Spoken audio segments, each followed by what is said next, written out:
আৰু এটা বহুত ইম্পৰ্টেণ্ট কুৱেশ্যন মোক বহুতে সুধি থাকে, সেইটো হৈছে তেজপুৰ ইউনিভাৰ্চিটি BEdৰ কাট অফ মাৰ্কছ। এই ভিডিঅ'টোৰ জৰিয়তে মই সেই কথাটো জনাব বিচাৰিছোঁ। যিহেতু তেজপুৰ ইউনিভাৰ্চিটিয়ে কোনো এটা বছৰতে কাট অফ মাৰ্কছৰ লিষ্টটো শ্বেয়াৰ নকৰে আৰু আমি গম নাপাওঁ কোনজন ছাত্ৰ ছাত্ৰীয়ে কিমান মাৰ্কছ লাভ কৰিছিলে, কিন্তু যোৱাবাৰ তেজপুৰ ইউনিভাৰ্চিটিয়ে স্ক'ৰ কাৰ্ডটো প্ৰদান কৰিছিলে, গতিকে এটা আইডিয়া লগাব পৰা গৈছিলে কোনজন ছাত্ৰ ছাত্ৰীয়ে কিমান মাৰ্কছ লাভ কৰিছিলে আৰু কাট অফ কিমান গৈছিলে। কিন্তু এইবাৰ এতিয়ালৈকে স্ক'ৰ কাৰ্ডটো দিয়া নাই। প্ৰভিজনেল আনচাৰ কীৰ মতে আপোনালোকে নিজৰ মাৰ্কছটো এটলিষ্ট আইডিয়া লগাব পাৰিছে কিমান হয়, দি দিবও পাৰে স্ক'ৰ কাৰ্ড, কিন্তু মোৰ বোধেৰে 15 to 20 জুলাইৰ ভিতৰতে মেৰিট লিষ্ট আহিয়ে যাব, স্ক'ৰ কাৰ্ড নিদিবও পাৰে। আৰু মেৰিট লিষ্ট অহাৰ লগে লগে আপোনালোকৰ এডমিশ্যন প্ৰক্ৰিয়াবিলাকো ষ্টাৰ্ট হৈ যাব।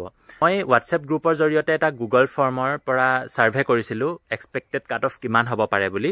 তাৰে 200টা ৰেছপন্স মই পাইছোঁ BEd আৰু MEdৰ মিলাই, কিন্তু BEdৰ টোটেল এপ্লিকেশ্যন প্ৰায় 2000+ আছে। গতিকে 2000ৰ পৰা 190 বা 200জন ৰেছপন্সৰ পৰা এক্সপেক্টেড কাট অফটো ইমান আইডিয়া লগাব পৰা নাযায় যদিও এইবাৰ সেইটো চাই মই গম পাইছোঁ যে এইবাৰ কাট অফটো অলপ হাই যাব। যিহেতু যোৱাবাৰ হায়েষ্ট মাৰ্কছ আছিলে 63 আৰু এইবাৰ মই গুগল ফৰ্মৰ ৰেছপন্স পাইছোঁ হায়েষ্ট মাৰ্ক 92। গতিকে এইবাৰ যোৱাবাৰৰ তুলনাত কাট অফটো অলপ বেছি হ'ব বুলি তাৰ পৰা অনুমান লগাব পাৰিছোঁ। আৰু মোৰ মতে এইবাৰ BEd ছায়েন্স বা আৰ্টছ দুয়োটাতে আনৰিজাৰ্ভ কেটেগৰীৰ কাট অফটো 70+ থাকিবই। ঠিক সেইদৰে OBC NCLৰো 75, 68 to 70 থাকিব।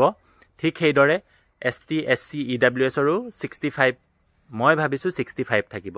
এইটো মোৰ ৰিভিউ হয়, পাৰ্চনেল ৰিভিউ হয়, আৰু যিমানকেইটা ৰেছপন্স পাইছোঁ সেইকেইটাৰ আধাৰত ভিত্তি কৰিয়ে মই আপোনালোকক এইটো ক'বলৈ লৈছোঁ।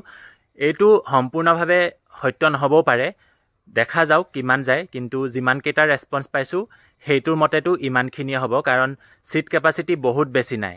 সেইকাৰণে মই এইটো আইডিয়া লগাইছোঁ। তথাপিও আপোনালোকে ধৈৰ্য ধৰক, ৰিজাল্ট অহালৈ 15 পৰা 20 জুলাইৰ ভিতৰতে মেৰিট লিষ্ট ওলাই যাব। ধন্যবাদ।